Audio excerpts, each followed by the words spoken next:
interrupt this broadcast to bring you the latest news on last week's parade fiasco. We here at the Town Crier News Network have invited a panel of experts to discuss the background of the surrounding catastrophe. Welcome one and all. Or pleasure, Francis. You know I'm always glad to give my opinion. Yes, we know. Everyone who may or may not know something should be able to say what they may or may not know. Right. Well, we are more than happy to spread the word, especially on such important subjects. And good ratings don't hurt either. Shh. Now, Doctor, you were the Emperor on the day of the parade. Is that correct? Yes, I was treating it for a minor cold, you see, and his magic suit of clothes wasn't very warm, and he was afraid it would make the cold worse. A magic suit of clothes?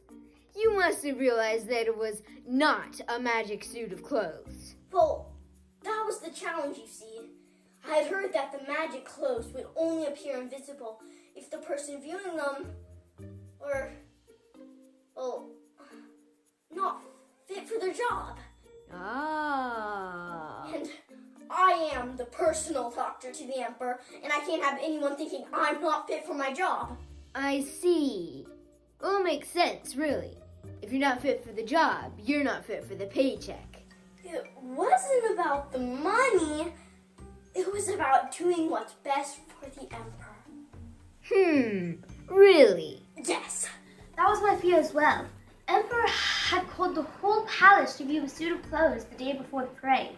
He wasn't wearing them at the time, of course, and we had heard only the wisest people could see the wonderful clothing. And you admired the clothing which you could not see? Well, I didn't want to appear foolish, even though the royal advisor saw them, and he is one of the wisest people in the land, or so I thought. Speaking of royal advisors, Lord Humphrey is holding a press conference at the Royal Palace. And our very own reporter's there, Maggie Pry. Maggie, how goes it at the palace? Hello, faithful viewers of Town Crier. Lord Humphrey is here to take the stage. Lord Humphrey, how's the Emperor doing? The Emperor is doing as well as can be expected under the circumstances. We heard he is suffering from a horrible case of the Nemean flu. It's nothing serious. We are sure that he will recover soon and return to his imperial duties. Yes, you in the back there. Do you have a question? Yes, sir. I was curious whether the Emperor was planning on using this illness as a weapon in his ridiculous campaign to wage war against our neighboring country, Nemea. What? No, of course not. Right now, I believe that we are concerned by just tracking down the swindlers and making sure nothing like this ever happens again. Yes, you there in the back. Do you have another question? Yes, sir. What kind of steps to track down the swindlers are you taking? These past few days, a team led by the boy who was a whistleblower has been conducting interviews and getting to the bottom of this case. Today, he is joining us to give an update. Simon, please come forward. Please welcome Simon, the pie maker's son. Hello, everyone! Hello, Simon. How does it feel to be a big hero? I really wouldn't call myself a hero. But you were the one who told everyone that the Emperor wasn't wearing any clothes. Well, you were all there. You saw it for yourselves. I shouldn't have had to tell anyone. He does have a point. Well, anyways, let's be moving on. Okay, when the Emperor asked me to get to the bottom of this, I started by interviewing those who had first encountered the swindlers. I will share that footage with you now.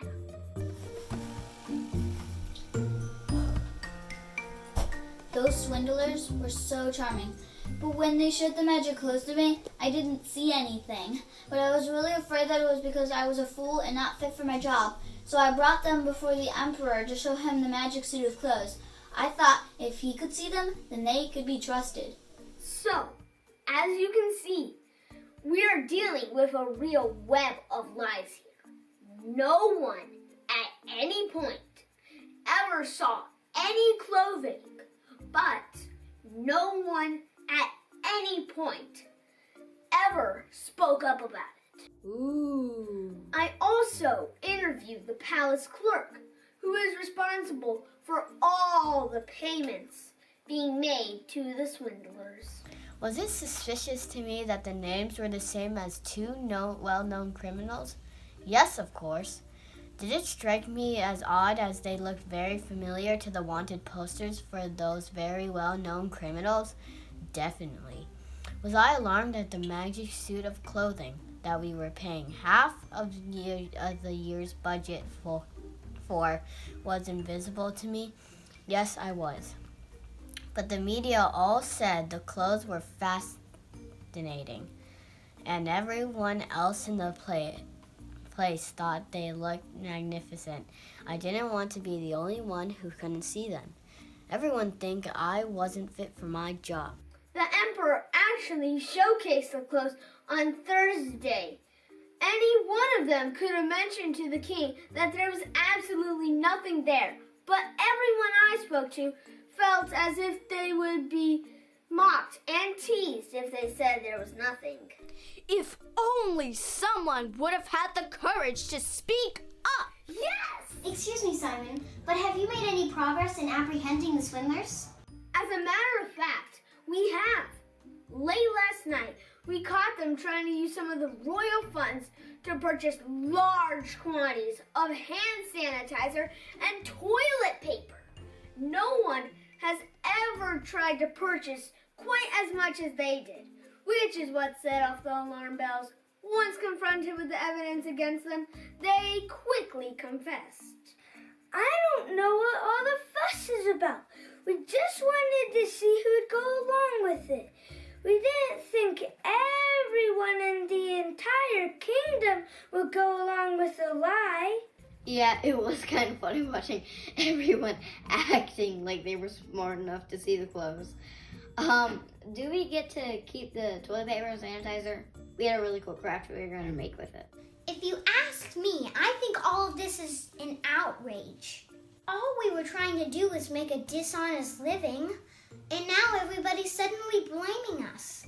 Did we force everybody to say that they could see the magic clothes? No! Did we make the emperor show off his new wardrobe at Saturday's parade? No! If you think about it, we're not the only ones to blame. Everybody's to blame. Well, in a way, the swindler is right. We all have a responsibility to speak the truth, even if we're the only ones saying it. Or if it means we have to lose our jobs. Or our reputation. Even if we are afraid of what others will think of us. We need to speak out about what we know is true. Speaking the truth is the most important thing we can do. It shows that you're a real friend, not to mention fit for your job. You heard it here first, folks. Truth will always win the day. And it will keep you from looking foolish, too.